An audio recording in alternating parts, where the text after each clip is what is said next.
수석 보좌관 회의를 시작하겠습니다. 오늘 회의는 대통령님께서 현재 브라질 순방 중이신 관계로 브라질과 서울을 화상으로 연결해 진행합니다. 지금부터 대통령님의 모두 말씀이 있겠습니다.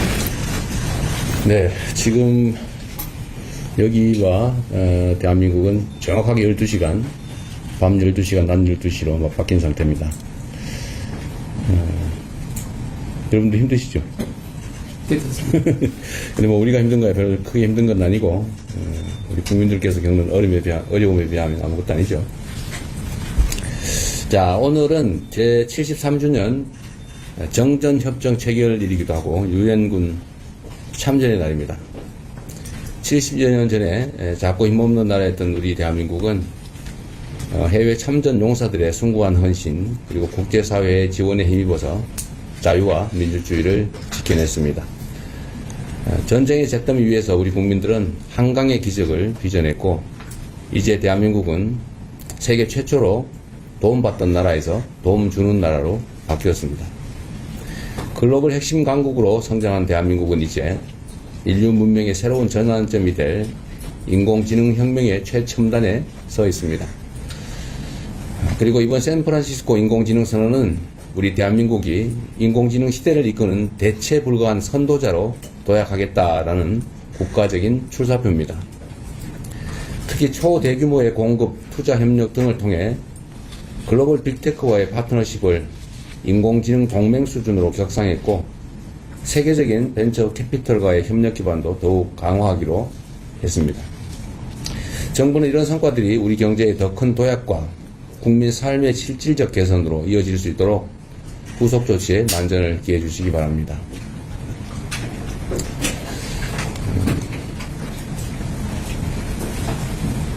인공지능을 넘어 여타 첨단 산업, 또 문화 분야에서도 세계를 선도하는 데 총력을 다할 것입니다.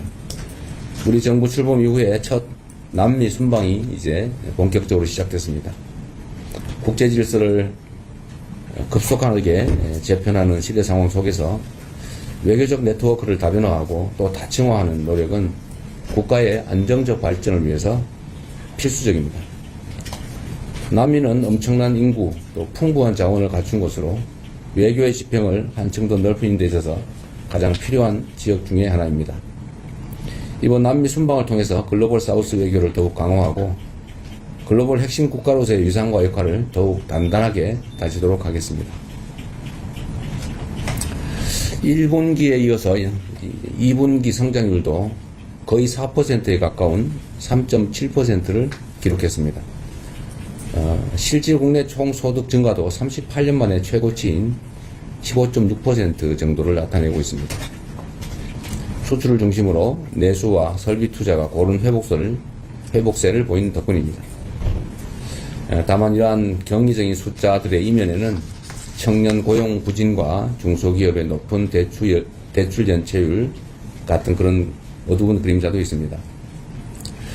만일에 성장의 과실이 일부 계층과 부문에만 집중되면 경제적 불균형이 심해질 것이고 결국 어렵게 살아가는 경제도 다시 식을 수밖에 없습니다.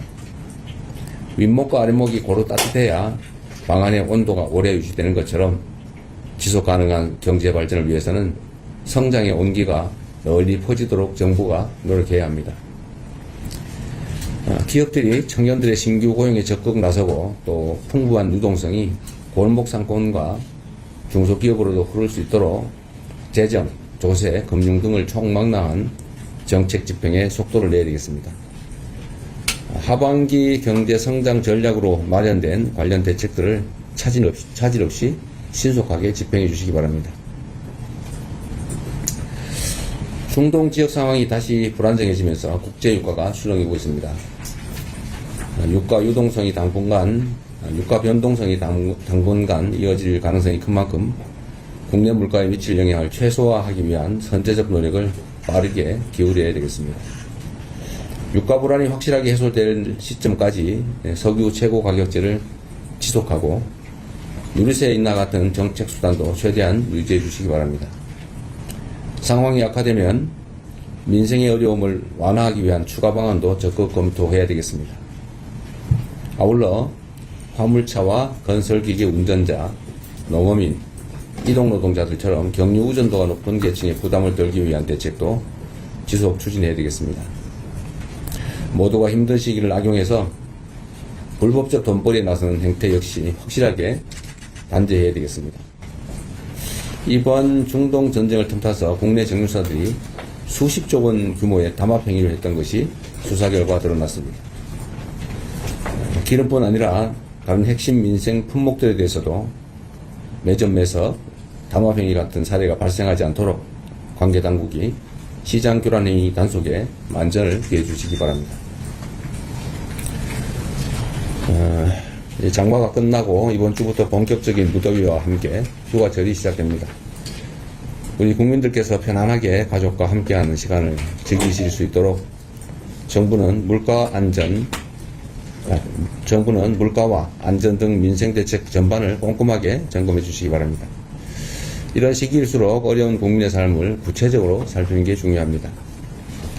변변한 냉방장치 없이 무더위를 견디고 계시는 쪽방촌 주민들, 또 치솟는 물가에 휴가는커녕 반찬거리 걱정부터 앞서는 서민들, 좁은 취업문을 뚫기 위해서 이 순간도 땀 흘리는 청년들, 가족을 위해서 폭염 속에서도 달궈진 아스팔트를 달려야 되는 이동 노동자들, 물건을 하나라도 더 팔기 위해서 잠까지 줄이며 가게 문을 여는 동네 사장님들, 이런 국민들 모두가 오늘은 고단해도 내일은 더 나아질 것이다 라는 희망을 가지실 수 있도록 저와 정부는 매 순간 전심전력을 다하겠다는 말씀을 드립니다.